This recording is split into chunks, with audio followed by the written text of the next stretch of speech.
Hi book lovers, welcome to My Reading Journey, an online diary of the books the Information Services librarians at Lincolnwood Public Library are reading. I'm Paula, and this week I finished reading the memoir, Lady in Waiting, My Extraordinary Life in the Shadow of the Crown by Anne Glenconner. She served as Princess Margaret's Lady in Waiting for 30 years. Written in response to some popular but unflattering biographies of Princess Margaret, Lady in Waiting describes a life of privilege and achievement.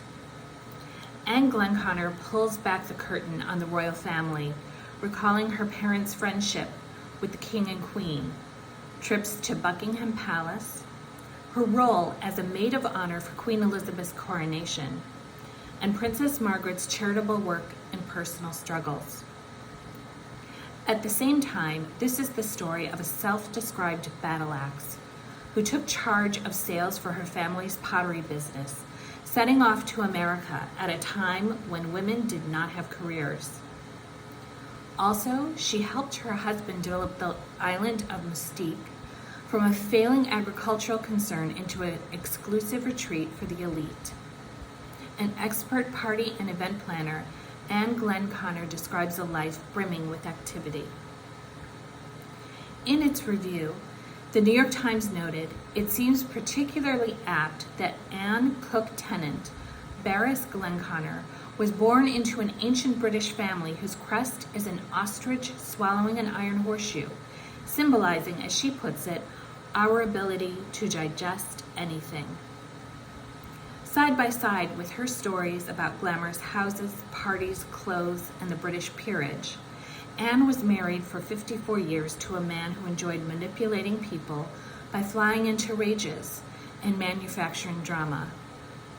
In the most devastating parts of the book, Anne shares what she feels are her failures as a parent, the events that led up to the deaths of two of her sons, and her mission to help her youngest son to recover from a horrifying car accident. Anne Glenconner's story sheds light on exactly what a lady in waiting does, which is to organize public events for the crown.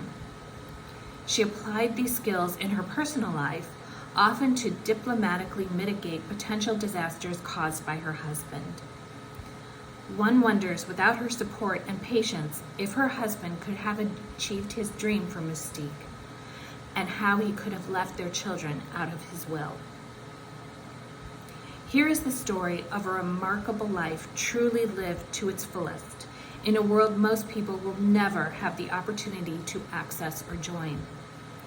Readers will appreciate Anne's commitment to acknowledging her own shortcomings and mistakes, while celebrating everything she made possible for others. I hope you will consider putting Lady in Waiting, My Extraordinary Life in the Shadow of the Crown by Anne Glenconner on hold today. It is available at the library in print and through Overdrive and Libby as an ebook.